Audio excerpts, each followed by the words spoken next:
जैसे study for civil services के छात्र हैं तो ये वाला टेलीग्राम जरूर ज्वाइन करके रखिए। यूट्यूब चैनल पे हमारे साथ है तो भी ये वाला टेलीग्राम ज्वाइन करना बहुत ज्यादा जरूरी है। सारे नोटिफिकेशन, सारे अपडेट, सारे मोस्ट इंपोर्टेंट ट्रिक्स, सारा रिवीजन सब कुछ यहाँ पे बताया जाता है। यूपी पीएससी 2021 में 550 के आसपास सीटें हो चुकी है। टोटल नंबर एसडीएम भी आ चुका है, डीएसपी भी आ चुका है, बाकी जितनी इंपॉर्टेंट पोस्ट है सब आ चुकी हैं। और प्लस ये वाला नंबर करीबन 850 के आसपास जाने की संभावना है, क्योंकि रूल ये होता है कि प्री के रिजल्ट से पहले जितनी वैकेंसी आएंगी सब इसमें इंक्लूड कर दी जाएंगी।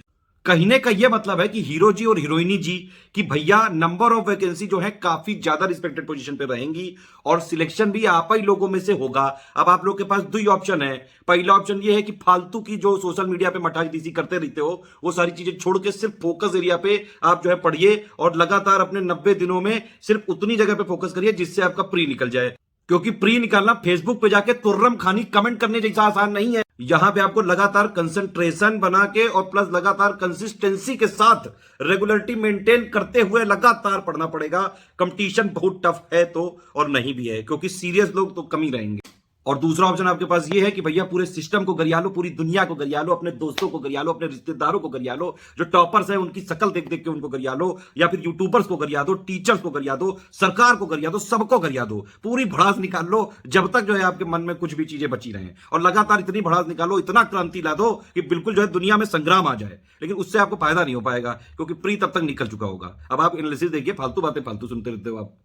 यूपीएससी में पिछले सालों में किस सेक्शन से कितने क्वेश्चन आए, ये पूरा टेबल यहाँ पे बनवाई है आपके लिए। इसमें आप देख सकते हैं पूरा रेफरेंस। ये 2020 का प्रीलिम जो हुआ था आपका, 2019, 18, 17, 16, 15, 14, इसके हिसाब से आप यहाँ पे जो है डिसाइड कर सकते हैं कि कहाँ कहाँ आपको ज्यादा फोकस करना चाहिए, ताकि आपका 150 जो क्वेश्चन आएंगे 200 नंबर के, उसमें से आपका एटलीस्ट कट ऑफ क्लियर हो जाए। देखिए, सबसे पहला जो सेक्शन है इंपॉर्टेंट वाला वो है करंट अफेयर। करंट अफेयर के 28 से लेके 32 क्वेश्चन तक आते हैं, ठीक है। और इसमें करंट अफेयर, एक तो ये नॉर्मल करंट अफेयर होता है, उसके अलावा ऑलमोस्ट इकोनॉमी के जितने क्वेश्चन आते हैं 10, 12, 14, 15 जितने भी, एक आध दो चार क्वेश्चन छोड़ के ज्यादातर करंट अफेयर ही होते हैं। मतलब 80% से ज्यादा क्वेश्चन यहाँ पे करंट के होते हैं। तो ये वाला सेक्शन डायरेक्टली इसमें जुड़ जाता है, ठीक है। और अगर आप इसको देखिए, पूरा रिकॉर्ड उठा के देख लीजिए आप, ये वाला टोटल मिला के ये दोनों जो है मिला के सेक्शन 40 से 45 बैठता है हर बार। स्पोर्ट्स एंड अवार्ड वाला भी इसी में आ जाता है। एक ये वाला हो गया। इसके अलावा भी कई बार ऐसा होता है कि मान लीजिए हिस्ट्री की कोई साइट है, वो लेटेस्ट अभी कुछ उसमें खुदाई उदाई कर दी, कुछ आर्किटेक्चर का कुछ अवशेष मिल गए, तो उससे रिलेटेड जो चीज होती है स्टैटिक वाला वो पूछ लेते हैं। तो वो भी एक्चुअली हिस्टोरिकल करंट अफेयर हो गया। जैसे अभी फ्रीडम स्ट्रगल की बात करें, चौरी चौरा की जो है 100 साल यहाँ पे पूरे करे थे तो वो बनाया, तो कहो इसी से रिलेटेड पूछ ले। समझ रहे हैं बात आप? तो ये भी एक तरह से करंट का ही पार्ट है। करंट का सबसे ज्यादा वेटेज है। पूरी आप टेबल आपके सामने रखी, एनालिसिस कर लीजिए खुद, ठीक है। तो सबसे ज्यादा फोकस करना है आपको करंट पे। अगर आप करंट पे फोकस करेंगे, 150 क्वेश्चन में से आपको 95 प्लस का टारगेट रख के चलना है, तब आप यहाँ पे सिलेक्शन के जो है करीब जा सकते हैं। 100 प्लस रखेंगे तो एकदम ही सेफ हो जाएंगे। तो आपको ये जो है इनमें से करीबन 40-45 क्वेश्चन आपको करंट अफेयर पे फोकस करना पड़ेगा। और ये आपको देखिए, एक ही सोर्स है यहाँ पे, स्टडी फॉर सिविल सर्विसेज का। अगर आप मंथली करंट अफेयर फॉलो कर लो, उतने में से हो जाएगा। सिंपल क्या करना है आपको, लेटेस्ट 1 साल का करंट अफेयर आता है यूपीपीएससी का। उसमें क्या है, मान लीजिए जितने भी सवाल आएंगे तो लेटेस्ट टोटल 1 साल में आएंगे। वैसे कई बार तो मूड खराब हो जाता है इनका, तो एक आध क्वेश्चन 2-3 साल पहले के भी पूछ लेते हैं। लेकिन हम लोग को मोटा मोटा करना है कवर, 95% से ज्यादा, 98% से ज्यादा करना है। एक आध सवाल मान लीजिए छोड़ भी दिया 45 में, 44 भी कर लिए, बहुत होते हैं उतने, ठीक है। तो लेटेस्ट 1 साल का टोटल आता है, जिसमें से लेटेस्ट 9 महीने का जो करंट अफेयर है उसमें से टोटल मिला के करीबन 90% करंट अफेयर आते हैं। और लेटेस्ट 6 से 7 महीने में करीबन जो है 80% के आसपास करंट अफेयर आते हैं, 70 से 80%। ये पूरा डेटा है। ये मैं एक्चुअली क्वेश्चन तक मिलाता हूं कि कौन सा क्वेश्चन कब से आया। जैसे 2020 का प्री मैंने जब क्वेश्चन देखे तो मैंने उसमें डेट मिलाई कि भैया ये करंट अफेयर कब का है। उस बेसिस पे मैं बता रहा हूं, मैं एकदम ही घुस जाता हूं इसके अंदर कि कहां से आया है। ये है पूरी एनालिसिस। और स्टडी फॉर सिविल सर्विसेज के अगर आप मंथली करंट अफेयर फॉलो कर लें, या तो वीडियो या फिर पीडीएफ पेड में मिलती है, अगर उतना पढ़ लें बस आप, जो मैंने बताया है, आराम से आप 45 अगर क्वेश्चन आए, मान लीजिए 40 से 45 जितने भी आएंगे, इनमें से अगर मान लीजिए 45 है तो आप आराम से 42 से 44 आराम से करके आओगे। एक आध कोई मतलब 2-3 साल पहले पूछ लिया तो बात अलग है। तो सबसे पहला फोकस हो गया आपका करंट अफेयर। इसी में यूपी का भी करंट अफेयर मिला दिया है मैंने, क्योंकि ये 4 क्वेश्चन यहां भी है। समझ रहे हैं बात आप? तो टोटल ये जो वेटेज है, टोटल करंट अफेयर मतलब मिला के सबसे बड़ा, मतलब 1/3 पेपर तो करंट पे ही है ये। अब मतलब आप समझ रहे हैं ना, नॉर्मल करंट अफेयर हो गया, जो सेक्शन वाइज हो गया, नेशनल हो गया, इंटरनेशनल हो गया, स्पोर्ट हो गया, जो है अवार्ड हो गया, ऑनर हो गया, डेथ हो गया, ऑबिटरी हो गया, पर्सन इन न्यूज हो गया, हिस्ट्री वाला हो गया, मॉडर्न इंडिया वाला हो गया, ज्योग्राफिकल हो गया, पॉलिटी से रिलेटेड करंट अफेयर भी आ जाता है, इकोनॉमी तो ज्यादातर करंट अफेयर ही है। तो 1/3 तो करंट ही घुसा हुआ है। दूसरा सबसे इंपॉर्टेंट जो सेक्शन है, जो बहुत ही ज्यादा इग्नोर करते हैं लोग और बहुत ज्यादा वेटेज का है ये, एक्चुअली इसमें इससे पहले का डेटा इतना नहीं ठीक से मिल पाया था। मिसलेनियस वाला मैंने 2020 से एकदम ठीक से गिनना चालू किया है। ये जो है ये 24 है। इसी में एक्चुअली सेंसस भी है, इसी में अर्बनाइजेशन भी है, इसी में कोई लेटेस्ट रिपोर्ट आ जाती है, ISFR, 20th live stock census, tiger की सेंसस, जितनी भी ये सब चीजें हैं, list of institute, headquarter, headquarter, उनके जो चीफ के नाम, उनका फाउंडेशन ईयर, ये सारी चीजें टोटल मिला के इसका वेटेज है 20 से लेके 25। आप समझ रहे हैं, 45 वो हो गया करंट और 20 से 25 ये हो गया, मतलब 70 क्वेश्चन तो यहीं फंसे हुए हैं। और सबसे कम पद्धति करके, सबसे कम तैयारी करके इन दोनों सेक्शन को बिल्कुल जो है सिक्योर किया जा सकता है। दो सेक्शन आपने देख लिए, फिर आप मान लीजिए अगर आपको हिस्ट्री से डर भी लगता है तो तब भी अगर आप हिस्ट्री को पूरा तो वैसे इग्नोर नहीं करना चाहिए, एटलीस्ट मॉडर्न वाला पढ़ लेना चाहिए। और एक और भ्रांति आप अपने मन से हटा दीजिए कि हमेशा मॉडर्न नहीं ज्यादा आती है, ऐसा कुछ नहीं है। 2020 में जिन लोगों ने भी ऐसा सोचा था कि मॉडर्न नहीं पढ़ के गए थे, उनके तोते उड़ा दिए थे आयोग ने।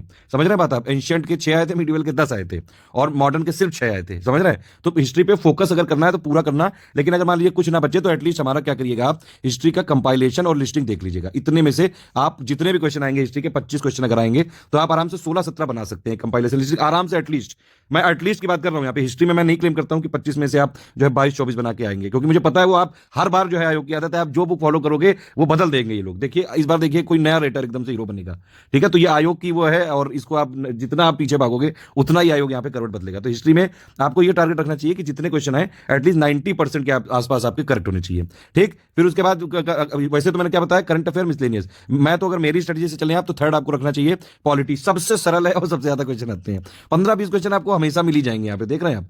तो अगर आप सिंपली इसकी पॉलिटी की लिस्टिंग कंपाइलेशन देख लो, सिर्फ लिस्टिंग वाला भी जो पापा वीडियो आएगा या फिर उसकी पीडीएफ पढ़ लो, आपको पूरे के पूरे क्वेश्चन मिल सकते हैं। यहाँ पे 2020 में पूरे के पूरे क्वेश्चन आए थे लिस्टिंग से, 20 के 20 आप चाहो तो गिन लीजिएगा जाके। जिन लोगों ने पीडीएफ, जिन लोगों ने है पेड ग्रुप में जिनके पास, ये इसी यही वाली पीडीएफ देखी थी, ज्यादा इसमें अपडेट नहीं किया गया है, ठीक है? और इसमें से पूरे के पूरे क्वेश्चन आए थे। अगर आप इवन हमारी लिस्टिंग का पापा वीडियो देख लें, लिस्टिंग के साथ कंपाइलेशन, तो आपके आराम से यहाँ पे 15 से 20 क्वेश्चन कवर हो सकते हैं। 70 तक हम पहुंचे थे, प्लस 15 यहाँ पे, तो 85 ये हो गए। उसके बाद आप सेक्शन चूज करते हैं साइंस एंड टेक्नोलॉजी, इसमें लिस्टिंग कंपाइलेशन आप कर लीजिए तो आराम से आपके जितने भी क्वेश्चन आते हैं यहाँ पे, वैसे 15, 20, 25 तक आ जाते हैं कई बार। आप देखिए साइंस में ज्यादातर करंट अफेयर नहीं आता है। मान लीजिए अगर साइंस में 25 क्वेश्चन आए तो इसमें 3-4 करंट अफेयर के भले पूछ लें, 20 से 21 पूछते हैं स्टैटिक साइंस वाले, तो वो आपके पूरे कवर हो जाएंगे। और बाकी तो हम करंट तो करते ही हर महीने, तो उसमें भी वो करंट अफेयर घुसा हुआ है। तो आप अगर मान लीजिए ये साइंस भी कर लें इतने इसमें लिस्टिंग कंपाइलेशन, तो आप आराम से टारगेट मतलब कट ऑफ क्लियर कर सकते हैं। बस समस्या ये है कि आपको जो बताया गया है, जैसे बताया गया उसको ध्यान से फॉलो करना पड़ेगा और उसको ध्यान से पढ़ना पड़ेगा। अगर आप पीडीएफ में पेड ग्रुप में है तो पीडीएफ को ध्यान से पढ़िए, और अगर आप नहीं है पेड ग्रुप में तो लिस्टिंग के पापा मैंने दे दिया है, साइंस का भी दे दिया है, इकोनॉमी का भी बचा हुआ है। इकोनॉमी का बजट, इकोनॉमिक सर्वे और यूपी बजट का पापा वीडियो आएगा। तीनों के अलग अलग वीडियो भी आएंगे, पहले वो डिटेल्ड होंगे प्री प्लस मेंस के लिए, और तीनों को मिला के एक फैक्चुअल पापा वीडियो दूंगा बहुत ही शॉर्ट और कॉम्पैक्ट मार्च से पहले, ठीक है? वो करंट अफेयर का पार्टी है हालांकि। इसका साइंस का लिस्टिंग दे चुके हैं, पॉलिटिकल लिस्टिंग आना बाकी है, ये करंट अफेयर का पार्ट है। तो मैं आपको बताया था जो है कहां पे फोकस करना है। करंट अफेयर हो गया, फिर मिसलेनियस हो गया, थर्ड नंबर पे आप पॉलिटी रख लो, फिर साइंस रख लो, ठीक है? और उसके बाद आप जो है ज्योग्राफी रख लो। ज्योग्राफी में भी आप एटलीस्ट इतना तो कर ही लो यार, कंपाइलेशन और लिस्टिंग कर लो, आराम से कट ऑफ निकाल दोगे। कोई चीज छोड़ो मत, जो जितने हो सकता है उतना करो। अभी टाइम बहुत है, 90 दिन के आसपास है, आराम से सब कुछ किया जा सकता है, कोई ऐसी घबराने वाली बात नहीं है। लोग आप ही जैसे लोग करते हैं, और मैं आपको बता रहा हूं एक्सपीरियंस से, 2017 से लेकर अभी तक हमारे हजारों सिलेक्शन हो चुके हैं यूपीपीएससी प्री में, मेंस में, फाइनल में, सब टेलीग्राम में प्रूफ है, देख लेना जाके, बार बार बोलने की जरूरत नहीं है, ठीक है? लेकिन मैं उस एक्सपीरियंस बता रहा हूं, कुछ लोगों को मैंने देखा है, ऑब्जर्व किया है, कुछ लोग आते हैं और पता नहीं क्या मतलब वो लोग करते हैं, मैं उनको बताता हूं, ट्रस्ट वाली बात होती है हालांकि, मैं उनको बोलता हूं वो चीज वही फॉलो करते हैं, और लास्ट में 2 से 2.5 महीने तक में लोगों ने सिलेक्शन लिए हैं। अब ये भी हो सकता है कि उनका वो सुपर टैलेंटेड हो या फिर बहुत ही ज्यादा कंसंट्रेशन हाई हो, और कुछ लोग ऐसे भी मैंने देखे हैं जो 2-2, 3-3 साल तक लगे रहते हैं। कभी उनका लक खराब हो जाता है, या फिर प्रैक्टिस वाला हो जाता है, या कभी कॉन्फिडेंस लूज कर देते हैं। कई ऐसे डिजर्विंग लोग हैं, देखें आप, देखिए बिना घबराए हुए अगर आप आराम से पेपर दीजिए, कूल माइंड होकर दीजिए, जितना आपसे हो पाए उतना करिए, मैक्सिमम अपना प्रयास करिए, एटलीस्ट प्रयास पूरी दम से करिए। बाकी जो है जो होना होगा वो तो होके रहेगा। किस्मत ने क्या लिखा है आपके लिए वो नहीं बदल सकते हो, लेकिन मेहनत अपनी पूरी कर सकते हो, और स्मार्ट मेहनत कर सकते हैं, ताकि फोकस जो है आपका क्लियर रहे।